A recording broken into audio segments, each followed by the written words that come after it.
Welcome to Spot Agency Channel. What it's been like fact-checking Joe Biden through 100 days. Things have been quieter around here in presidential fact-check land. Not because President Joe Biden is accurate all the time. He certainly isn't. But through his first 100 days in the Oval Office, Biden has given us intermittent false claims rather than the staggering avalanche of daily wrongness we faced from his predecessor. By CNN's rough count, Biden has made 29 total false claims in his first 100 days, about one every 3.5 days on average. That's not cause for celebration. But I counted 214 false claims from Trump over his own first 100 days in office, more than 2 per day on average, and that was a very slow Trump period compared to what came later. Trump averaged about 8 false claims per day in the full year I tracked as a CNN reporter, from August 2019 through July 2020. Trump was a distinctively prolific liar, so it's neither a surprise nor a compliment to note that his successor has been far more accurate than he was. And Biden also just talks much less in public than Trump did. According to data provided to CNN by FactSet, a website that tracks presidential utterances, Biden said about 28 used fewer public words than Trump through April 29 of their respective terms. When Biden does make public remarks, he is much more likely to be reading from a prepared text than the famously freewheeling Trump was. Biden's prepared texts have been quite factual. Then, of course, there is the Twitter gap. Trump used the social media service to deliver off-the-cuff and often inaccurate boasts and attacks. Biden prefers to post conventionally presidential messages, a large number of which do not contain checkable claims of any kind. False ad-libbed numbers. When Biden has made false claims, he has tended to be ad-libbing rather than reading a text. And he has often been ad-libbing about some sort of statistic.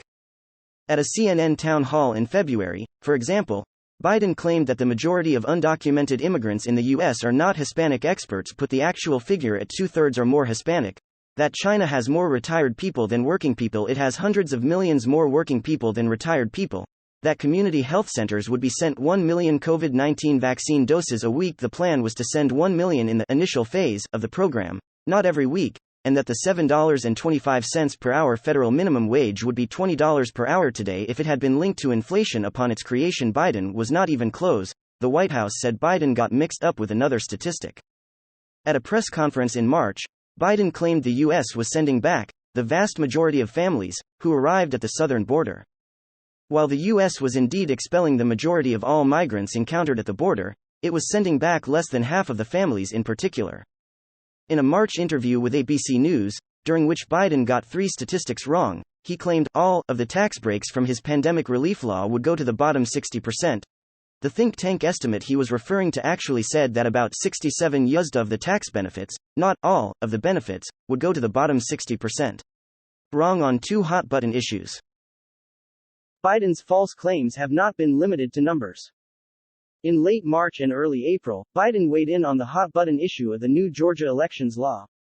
And he either deceived or didn't have his facts straight, wrongly suggesting that the law requires polling places to close at 5 p.m. You can read a detailed fact check here. While the new law does reduce voter access in other ways, Biden gave the law's supporters ammunition to argue that the law's opponents were being dishonest. In an April speech on another delicate issue, Biden's push for additional gun control measures, he exaggerated about gun manufacturers' immunity from lawsuits, claiming that the gun industry is the only big industry that can't be sued. While gun manufacturers are shielded from liability over the unlawful use of guns, they can and have been sued for other reasons, such as negligence and their marketing practices. And vaccine manufacturers also have significant liability protections. Inaccuracies when jabbing at Trump. Biden has sometimes been inaccurate in his attempt to favorably compare himself to Trump. Talking about COVID-19, Biden said in March, a year ago, we were hit with a virus that was met with silence and spread unchecked. Trump's early rhetoric on the virus was deceptive, but silence is not true. Biden didn't specify that it was the Trump team that supposedly met the virus with silence, but that was his clear suggestion. Biden claimed twice that Trump eliminated the Obama administration's funding for Central America. While annual aid funding for Central America did decline under Trump, and while Trump did temporarily suspend aid in 2019, eliminated is an exaggeration. As the Washington Post and New York Times noted, Biden also exaggerated the extent to which the Trump-era federal government awarded contracts to foreign companies. And Biden has repeatedly claimed that Trump signed a tax law that gave 83 USD of the benefits to the top 1%. In reality, that 83 USD figure is a think tank's estimate for what would happen in 2027 if the law's corporate tax cuts remained in place but its individual tax cuts expired as scheduled after 2025. Between 2018 and 2025, conversely, the think tank estimated that the top 1 USD would get between 20.5 USD and 25.3 USD of the benefits. We wouldn't call the 83% claim flat false. Depending on how Biden has said it, it has been misleading or lacking context. But it's worth noting that there's more to the story than Biden keeps suggesting. Needless exaggerations. Some of Biden's false claims have been needless exaggerations.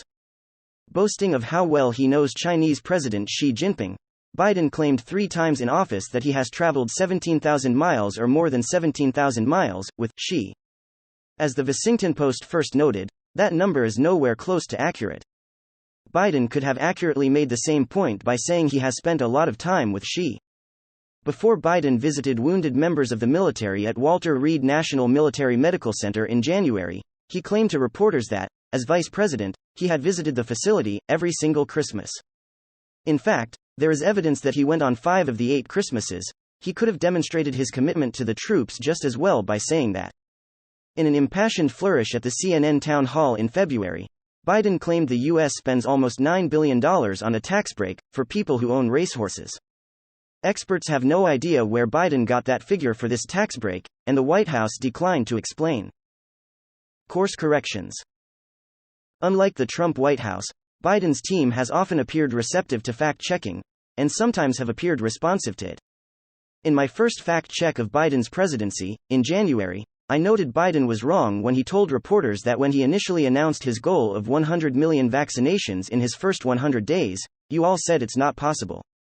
Biden switched to softer, accurate language in subsequent comments on the subject, saying in March, for example, that his goal was initially considered ambitious, and that some even suggested it was somewhat audacious. In April, I pointed out that Transportation Secretary Pete Buttigieg and another Biden administration official had been wrong when they claimed Moody's Analytics expected Biden's infrastructure plan to create 19 million jobs. In reality, Moody's credited the infrastructure plan with about 2.7 million of the 19 million additional jobs it discussed in its forecast. I noted that Biden's own description of the 19 million figure had been technically accurate but still pretty misleading. And then something interesting happened. When Buttigieg was challenged on television about his inaccurate figure, he acknowledged his error and correctly explained the nuances of the Moody's analysis. And Biden and the White House stopped proactively deploying the 19 million figure at all, even in the narrowly correct form Biden had initially used it. We aren't throwing a party for the Biden team here. It would have been better if the administration hadn't gotten it wrong in the first place. But after 4 years dealing with a Trump White House that appeared not to care about fact-checking at all, the Biden White House's response was a welcome development. If you want to hear more news, please subscribe and share our channel. Thank you from now.